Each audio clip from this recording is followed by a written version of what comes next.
Hi, welcome back to my channel, Beautiful Minutia. If you're new here, my name is Tiffany, and today I am starting a vlog.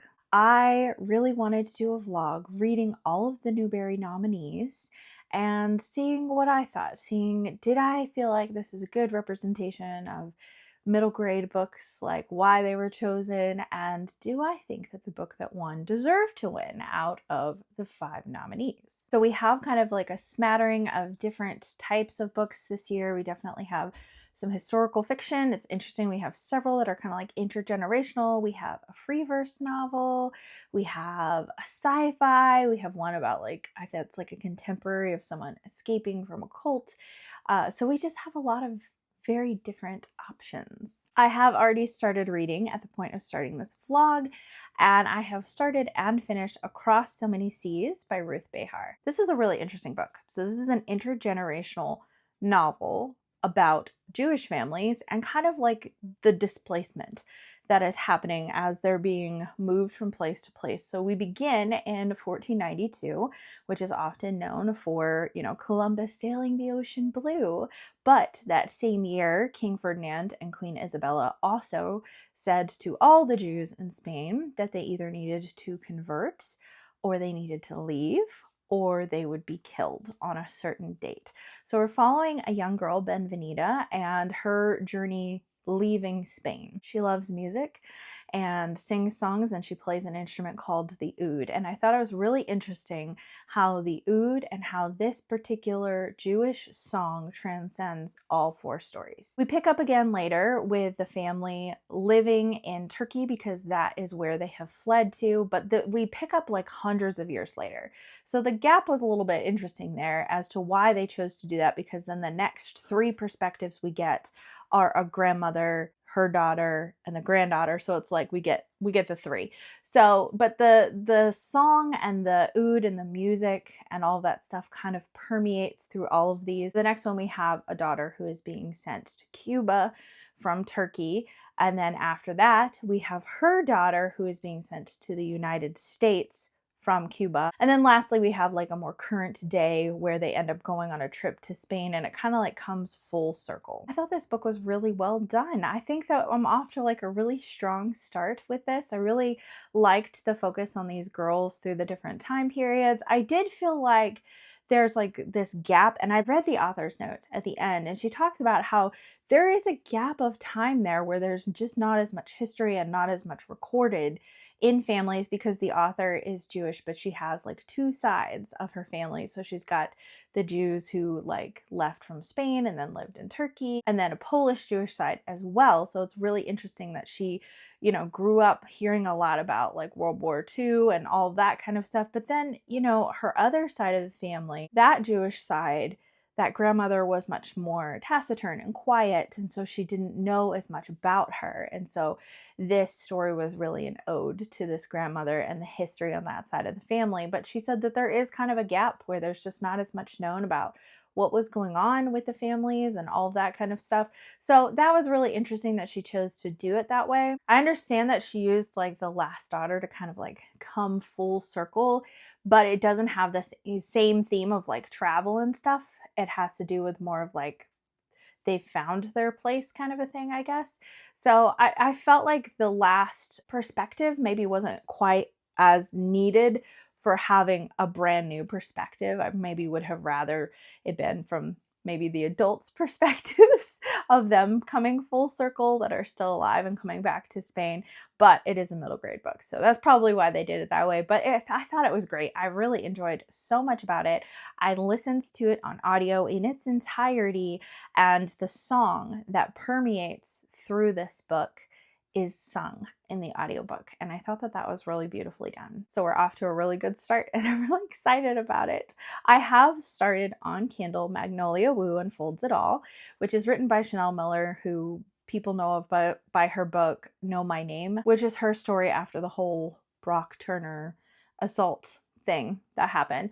But this is like nothing to do with that. It's really interesting. It's such a cute book so far. So this is about a young girl named Magnolia, and her parents own a laundromat in New York City, and she collects the socks that are left behind, and she has a board of them hanging up, and she doesn't know who their owners are. And based on the premise, she meets this other girl, which she has met, because I'm only like 2 chapters in, I think. And so she's met this young girl who's like a relative's daughter or granddaughter or something, and I'm pretty sure they like go on adventures to find the other people who own the other sock and try to like figure out their story and stuff.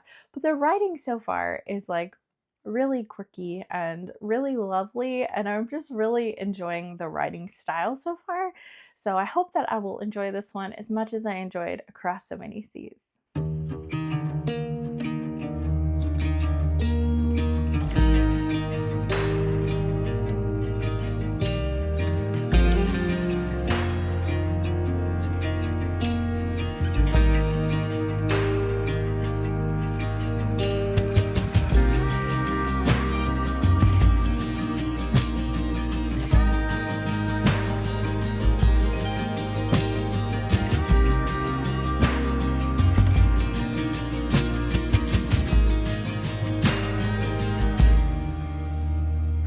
It is time for an update, as I have finished 2 books and I've started the final 2. So first I finished Magnolia Wu Unfolds It All, which I already talked about a little bit. I talked about, what the book is about and how I was really enjoying the prose, and I wanted to give you some examples of just like the way that this is written in kind of like a quirky, fun way. So for example, there is a woman who owns a gym, and it says, Mrs. Lamb's face was glossy with sweat, her booming voice leading a group of women who were all punching the air as if pummeling an army of ghosts. I just love like the child perspective of things in this. Another example where she has a friend who is afraid of cockroaches, and it says she taught her cockroaches were less scary if you named them Itsy Bitsy Badadinga. So if one scuttled past, you could say Itsy Bitsy Badadinga is here to party. And it's just really, I just loved the way that it was written.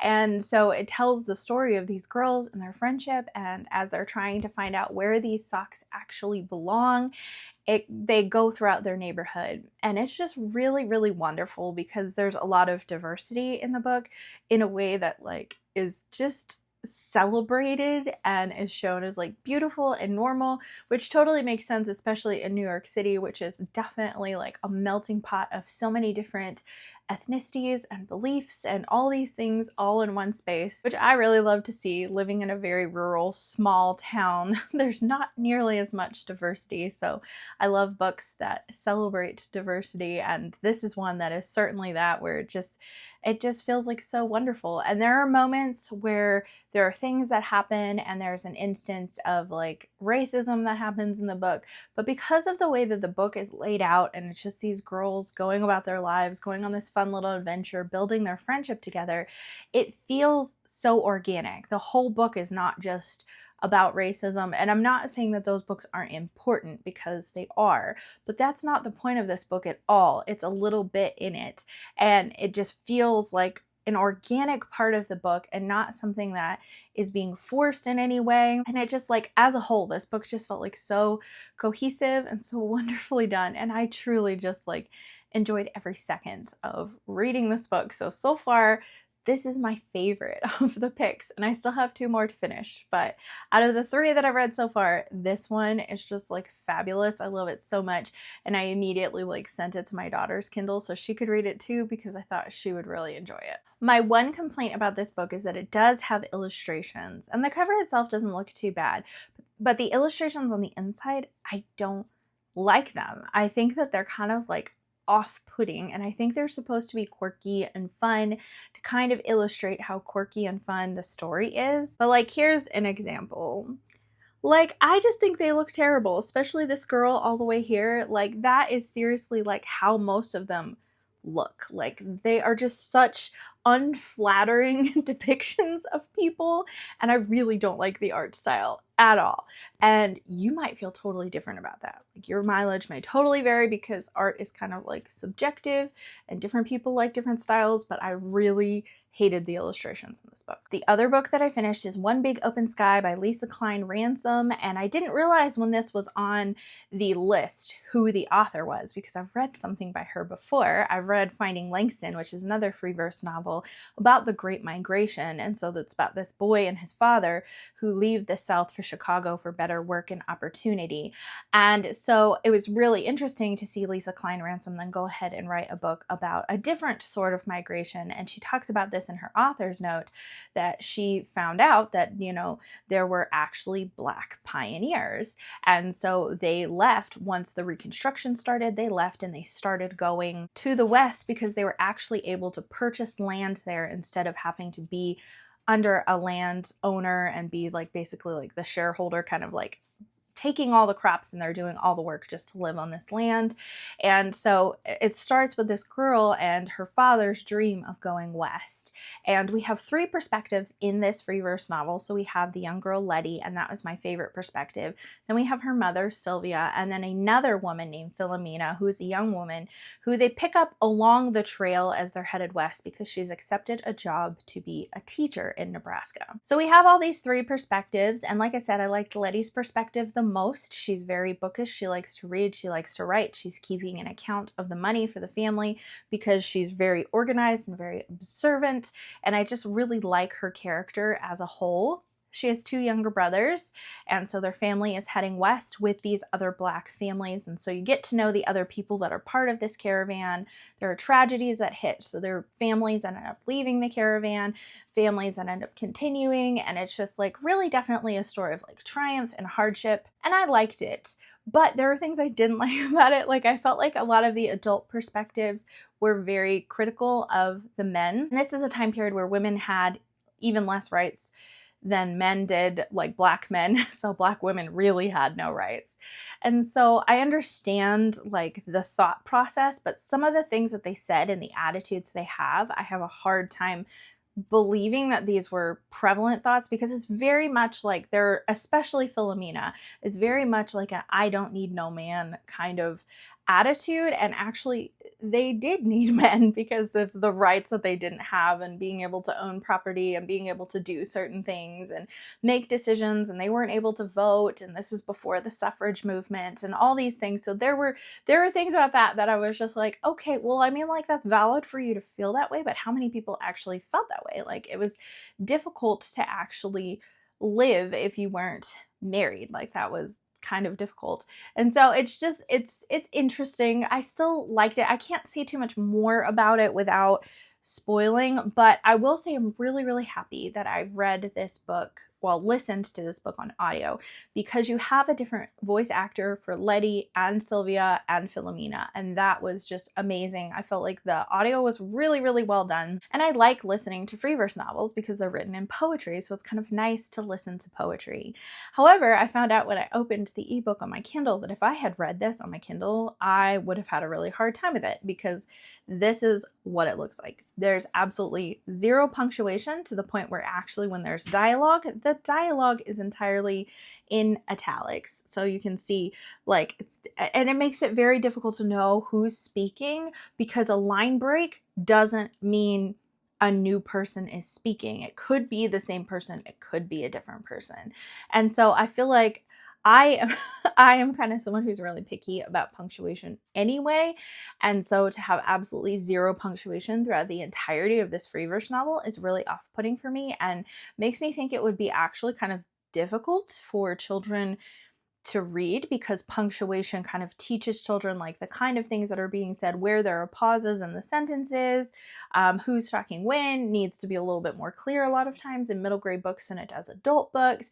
And so I don't know, that was really off-putting for me. But I do think it's a story that is not often told, maybe ever told. In fact, the author says in her author's notes that she loved Laura Ingalls Wilder's books, grew up reading those when she was a child, but felt like there was a part of her that couldn't connect to it because there was no Black people mentioned. And, that makes sense because I didn't think that there were any Black pioneers and she didn't realize there were either. That was something she found out later. So she really wanted to tell this story. And I think that it's a great story, an important story that really needs to be told. Overall, the story was really important, but I would recommend listening to it on audio because I would have hated reading it on my Kindle. Okay, so the last two that I am working on currently am listening to The First State of Being, which was the winner of the Newbery this year. And this is a story about a boy who is being raised by a single mother, and then it's him kind of like in his apartment complex, and his babysitter is a really big part of this story. And there's this boy that shows up, this older teenage boy, and he's really, really weird. And they find out pretty shortly into the book that he's actually a time traveler from about 200 years in the future. That's a really interesting component, really interesting idea. It takes place during the time where, you know, they're about 6 months out from Y2K. And so there's definitely like some tension there of like, what does the future hold? And then there's someone who shows up who knows the future. But obviously he's not supposed to share that, because if he does, he could totally ruin the time-space continuum and change the course of the history, like what has actually happened, like actually changing things that could take place in the future. But he's chosen to travel to 1999 because he desperately wants to know what a mall looks like from learning about history. He just thinks that malls are the coolest places where teenagers hang out, and he really wants to see them because there are no malls in the future. And so it's just really, it's a fun idea, but there's a couple things about it that are really irking me. One of which is the fact that Michael has a huge crush on his babysitter. And I had a feeling this was going to be the case because it mentions it not just once, but twice in the blurb for the book. And so he is like obsessed with his babysitter, who's 16, by the way, and he just turns 12 at the very beginning of the book. It starts on his 12th birthday. And it just like gives me this like icky feel. I'm just really not a fan of that. I'm just like, okay, like why? Like I know that there are little boys that have crushes on their babysitters, but it's just weird that we're focusing so much on it, because it's like if the babysitter liked the kid she was babysitting, that would be like really gross. And yes, it would be. But like it just feels like a weird thing to focus on, and I really don't like it. The other thing is that we alternate between past and present timelines. And so as a result, well, present.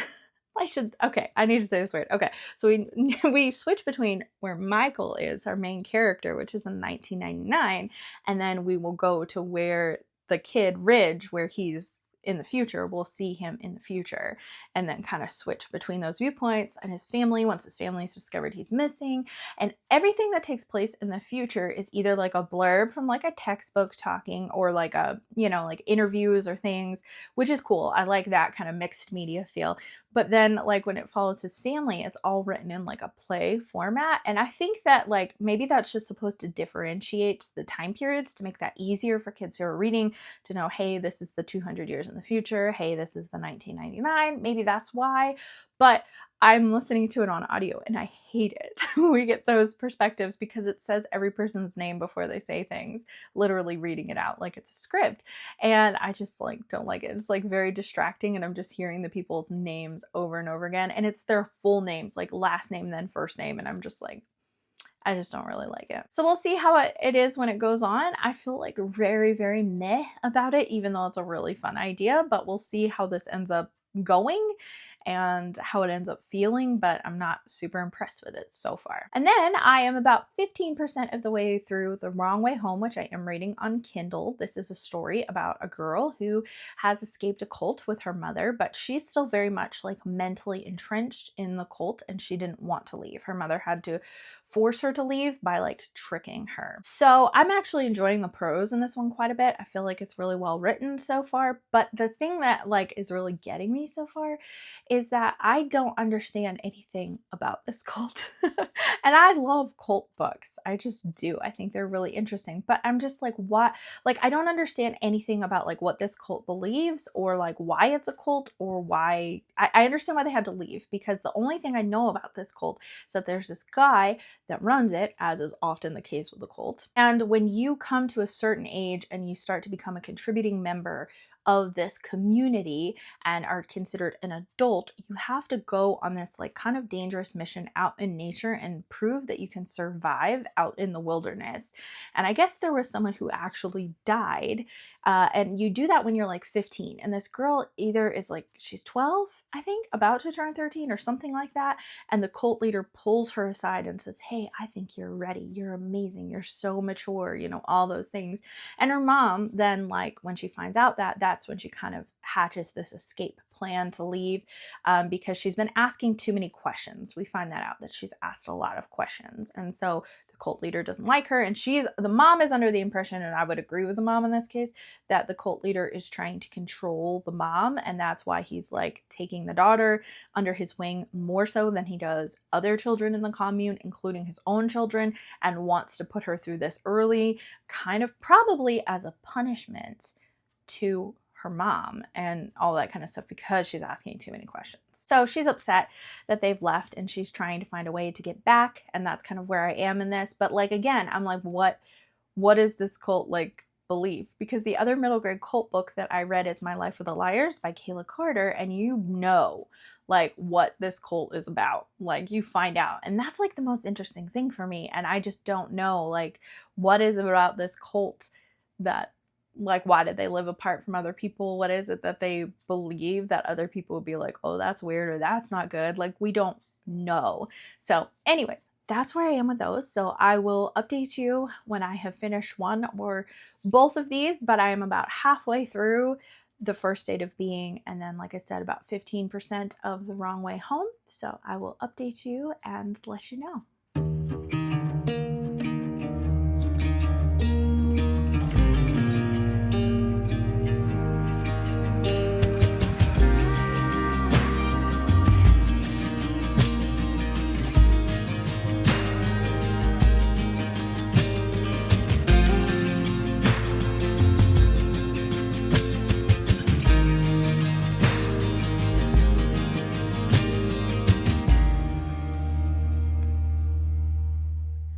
Hello, my friends. I am finally ready to conclude this vlog. There's actually been quite a bit of time that's passed since my last update, and I have finished both First State of Being and The Wrong Way Home. I finished The First State of Being a while ago, listened to that entirely on audio, and overall felt like it was okay. Like, it wasn't bad, and I wasn't like, I don't know, I didn't like dislike it so much, but I felt like, I don't know, I wasn't that engaged with it. Like, it was fine, but it's one of those things where I tend to be a little bit harsh with Newbery nominees and Newbery winners, especially because this is supposed to be a representation of the best that children's literature has to offer for that year. I found myself saying, is this really the best that children's literature has to offer?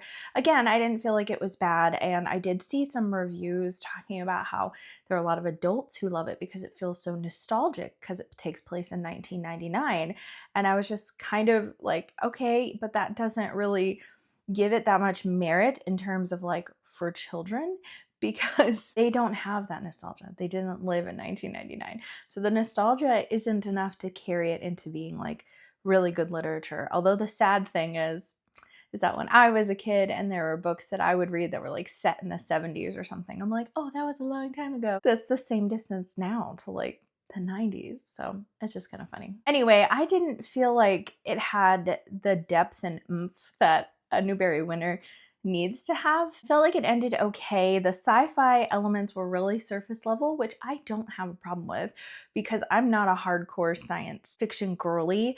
And so a bunch of like really explicitly detailed things like, are there going to be 8 to 12-year-olds who would be like really confused by that? So I have no problem with like the simplification of the sci-fi stuff. I did find the crush on the babysitter to be very cringy the entire way through, but I did feel like it had some nice heart to it in the sense of living for today and not being so worried about tomorrow, because Michael is so consumed with worry about Y2K and preparing because he has a single mom and all these things.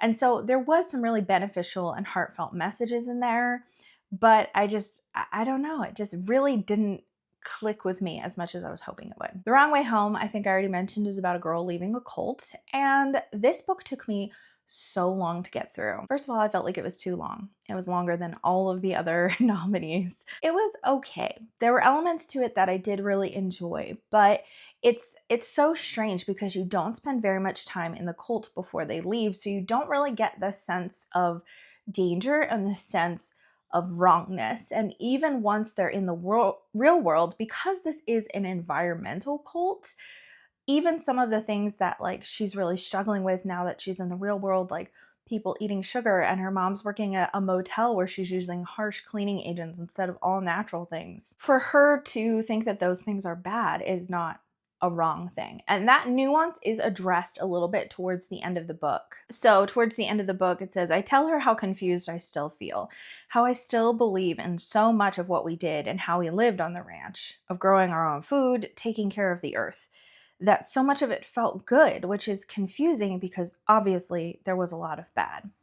Here's the thing, kiddo, Babs says. Most experiences you'll have in life will be a mixed bag. The good and the bad tend to be swirled into every experience you have, every person you meet. It's not so black and white as it feels it should be. It can be your choice to take the good with you and leave the rest behind. And so it does kind of address some of that nuance, but it's really strange because a lot of the things that Fern is holding to, as like the environmental things, she's praised for holding on to those things by like everybody in the real world. Like she has an environmental science class, and so she's out there picking up trash and stuff, and she's picked up more in the short amount of time that she's been in this school than all the kids have for the entire school year so far. And her teacher's so impressed with her and her passion for conservation and all these things. So it does feel like this weird, I don't know, this weird in between, which maybe that's how it feels when you leave a cult, that you recognize some of the good elements. But it is just so odd to see her praised for all of the things that like she can't let go of. But then there are things that she can let go of so quickly. Like they're not allowed to have cell phones on this ranch, but her mother gets her a cell phone immediately, so that way she's able to keep tabs on her daughter because she's afraid that,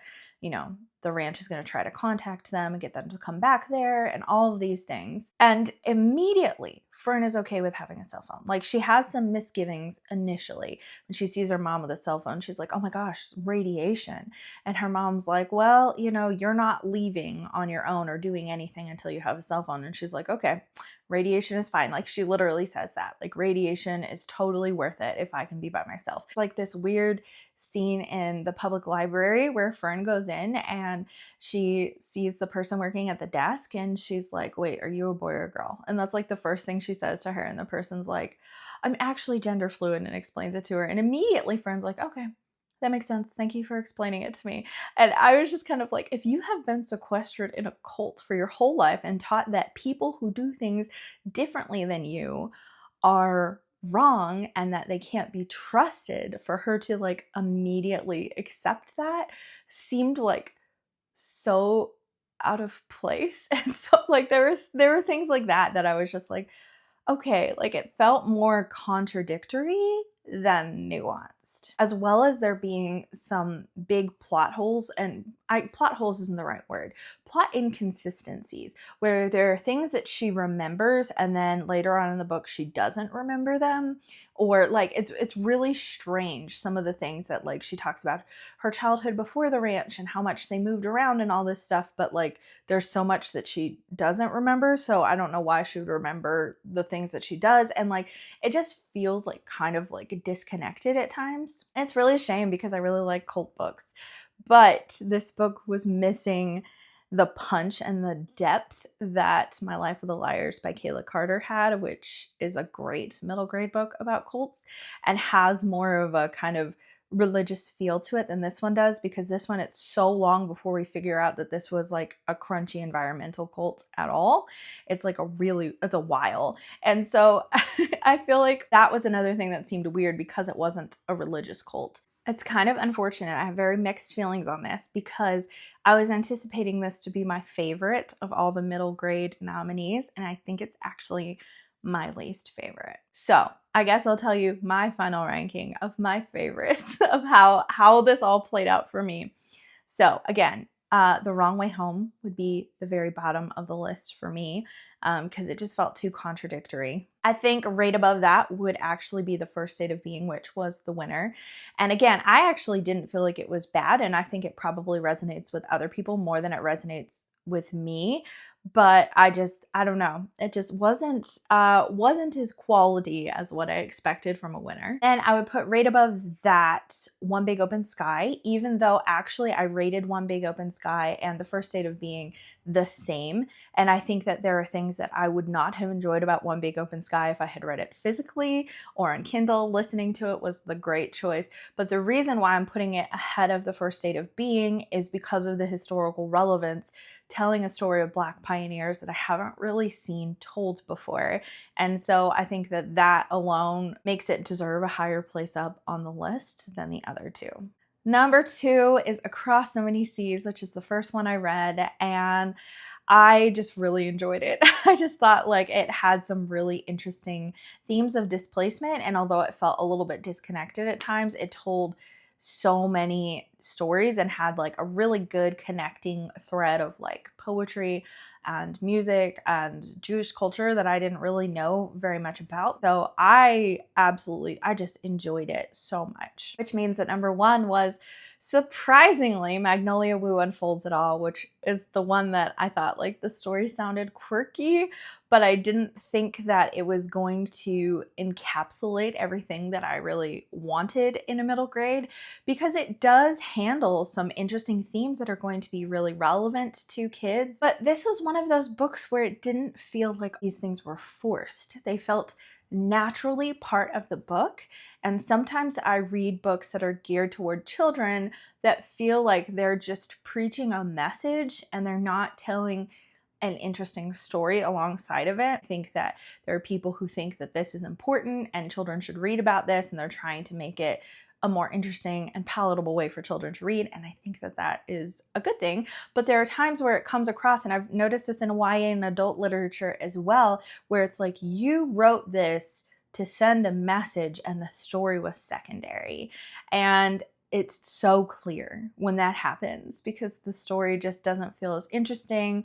The message elements feel preachy and forced. And I felt like Magnolia Wu was like the complete package, that it had things that would resonate, things that are important, but it was quirky, it was funny, the prose was really wonderful. And aside from the illustrations feeling just a bit off-putting for me, which actually my daughter read it right after I did, and she loved the illustrations, so that's quite subjective.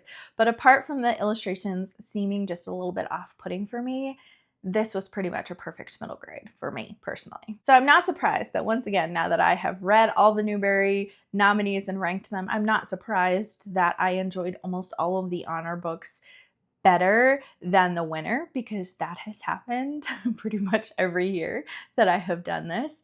And I think it's because I hold that winner to the highest standard of like, is this really the best that children's literature can offer? But I also had a relatively positive experience with most of these books. And so I think that that is really great. I think we had some really great contenders this year, and I had a great time reading them. I'd love to hear from you in the comments down below if you've read any of these books, what your thoughts are. Do you typically read Newbery winners or Newbery nominees? Because I think that can be a way to find some great new books, but sometimes they can be a little bit disappointing as well. So it can be a mixed bag. Thank you so much for watching. If you like this video, please hit like and also subscribe so you can continue to see more bookish content from me, and I will see you again next time.